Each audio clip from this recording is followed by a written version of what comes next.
Hi, come and join me this week in a UK exclusive where I'll be reviewing a fully self-contained unit that promises to work right out the box within a few simple, easy steps if needs be, and offers all the latest tech, info required, etc. quickly and simply within a sleek, no-nonsense, well-thought-through modern design, and thus now eliminating issues found with alternatives offered up to us in the past. It's why I'd say sometimes you've got to go a little bit beyond the usual outlets, cliques and influencers alike to get what you actually need on your layout. So if you want to get up to speed, be sure to stay tuned as I address and unveil what could finally be the answer to an age-old problem in whatever scale you're modelling. And as a dual scaler myself, I'll be checking this out in both 00 and TT120 alike to be sure it makes up and lives up to expectation in a Modeloco first, helping you to help me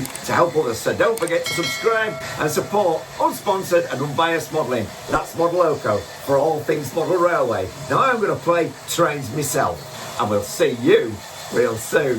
Happy modelling. You never have to guess when you hear a tootin' of the whistle. It's a Casey and the throttle of the Cannonball Express.